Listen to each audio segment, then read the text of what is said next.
Okay, this is Computer Science 2020, Section C, Programming, and we are looking at Part A. Well, this year there's only a Part A. So, it's all about dice rolling. It's a simulation for rolling a dice. So, again, as always, two things before you do anything else. Exam number in line 2, and save the program as they want you to save it, which is your exam number. Question 16 _A. Okay, so the question says the program simulates the rolling of a die 100 times. The result of each roll is stored in a variable called throw result. Okay, which is here. And each of the 100 results are appended to a list called results as they are generated. The program also contains code to keep track of the number of times a 1 and a 2 are rolled. These are stored in a list called frequencies, which is here. Okay, so we'll just run it to make sure it works, which it does. Okay, so we're good there. So part 1 says, currently the first line of the program output is dice simulation program, which is this.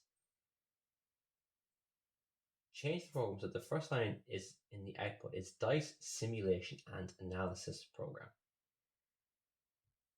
Okay, so literally all this question is asking is, can you use a keyboard?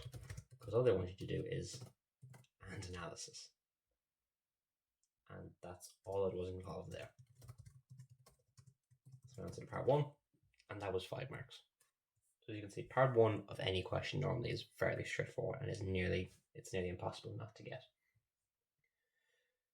Okay, part 2 is to insert a line of code at the end of the program so that to display the list of dice frequencies. So down here, we're going to go same thing as it's done here. We're just going to print frequencies followed by the list frequencies. And that's part 2. Perfect.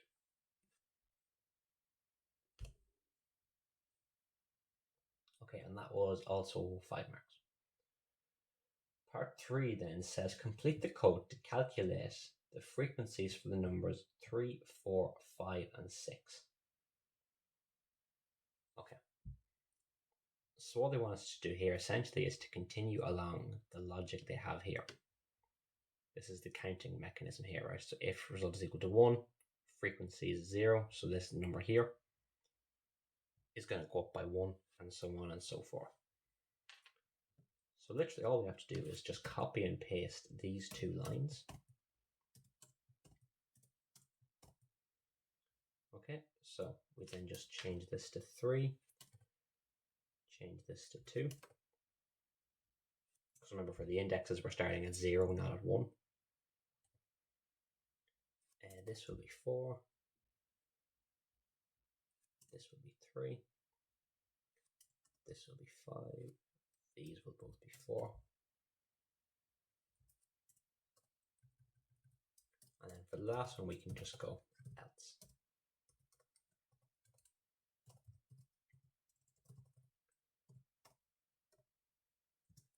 Frequencies 5 is equal to frequencies 5 plus 1. And that should run smoothly. Perfect. So I'll just put in at the top here as the answer to part 3. And that was also 5 marks. Part 4 then says comment out the line that displays the list of individual results.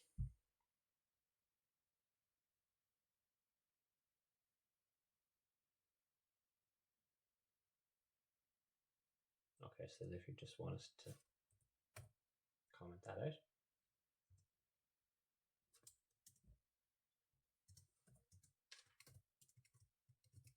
And that's the answer to part 4.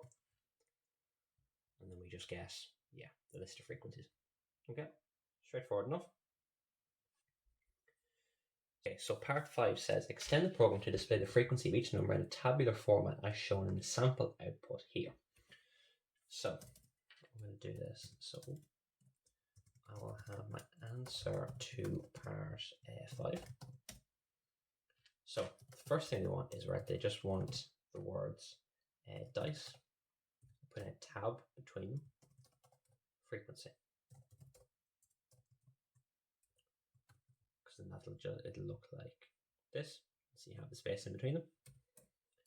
The next line then they want is they just want dashes underlining them. So I'll just do that. Okay, now, so to then print each individual line as a result, you can either do, obviously, like many print statements, but the better way to do it and the way you should do it is by using a for loop. So what I'm going to do is for, I'm going to call it I, right? In range 6, right? Now, for I in range 6, it does not mean, as you would unfortunately think, it does not mean from 0 to 6, it means from 0 to 5. Because Python is just fun like that. Okay, we're going to print I plus 1, because the first number it'll generate was 0, but we want from 1 to 6, right? And then we want frequencies I. So we want the number in frequencies that is in position I. So this essentially will run, it'll say for I in range 6, so it'll say, okay, 0. 0 plus 1 is 1, so it'll print the number 1, followed by the number in the frequencies at index position I, which in this case is 0, so that'll be the first one. So if we run that, then we should get our table like that. This is what I mean here. If I just extend this slightly, you can see that this is the table where we were looking for. Sorry, that should be a tab actually, and not a space.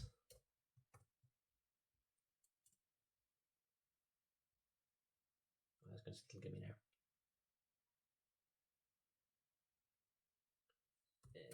Sorry. There we go. And that is what we're looking for. So that was part 5, and slightly trickier because that was worth 10 marks. Okay, part 6 then says, and extend the program so that it determines and displays the number that was rolled most often along with its frequency. Okay, then it gives you an example. You could ignore the possibility of ties. Okay, so answer to part 6.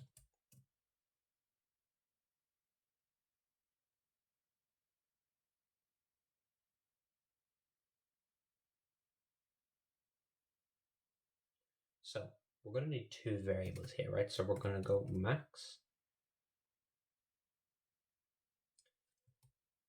I'll call it number, right? And that's just going to be the maximum number from frequency. So the way you get the biggest number is by using the word max. Frequencies, right?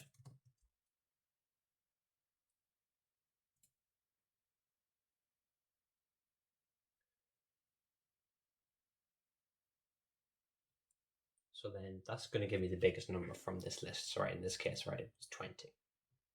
So then how do we get the number 5? Actually, sorry, I should go, actually label that maybe max frequency, I suppose would be better, wouldn't it? Max frequency. And then we'll name this one max number. Sorry, max number. And that is going to be frequencies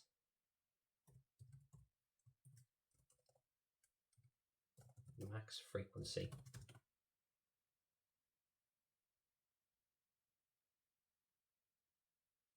actually know what we want.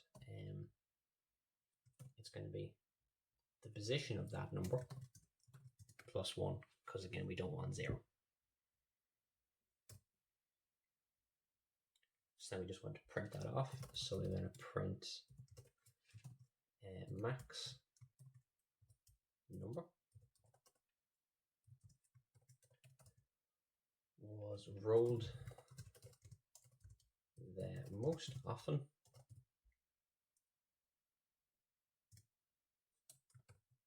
sorry, I'm going with the dash. Oh, there we go. And then we want the max frequency. There we go. Alright, so the way we actually do that is my mistake actually about this. Frequencies, the way we do it is we do dot index max frequency plus 1. There we go. Okay, so that is part 6 done, and that was also 10 marks. Finally, then we move on to part 7. It says to extend the program to display a horizontal bar chart of the frequencies. The number of asterisks in each row should correspond to each frequency. For example, in the output below, there are 8 asterisks in row 1 because the frequency for the number 1 is 8. Okay, and then it just tells you to print each asterisk. So, answer to part 7. So, the way we will do this is, first of all, just put in a blank or a space. Putting in print with nothing in it basically just creates like a blank line. It's almost like an enter. So, what we want then is, so for number, right, in frequencies. Okay, so that means for each number in the frequencies list. So we're going to go through each of them, but then what we also want is for x in range number. So if for number and frequencies, so if the first number in the list of frequencies is, okay, in this case it'll be 13. For x in range number, so for the range of 0 to 13, or to 12, I suppose, right? We want to, so we print the asterisks by using this. So we have print and the asterisks followed by end equals, and then just a blank. Okay.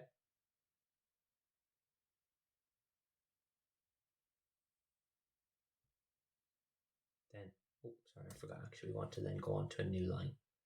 So we're going to print just a blank line. And there we go. That is your bar chart done. So for each number in the list of frequencies, for the range of that number, so basically, which means however big that number is, print an asterisk. And then essentially what this, I suppose you don't need to know what this end equals blank does is that by default, the way Python is coded, anything that's printed is followed by a space, right? If you print something and there's a comma, that is going to be followed by a space, typically, right? That's the standard setting. By putting in this, you're getting rid of that space, so there's no space between each of these asterisks. So yeah, that is part 7 done. That was a final 10 marks, and that is the question done. There was, in 2022, there was only part A, there was no part B. So yeah, that is this year's question done. So hopefully this has been helpful to you all. Yeah, thank you for watching.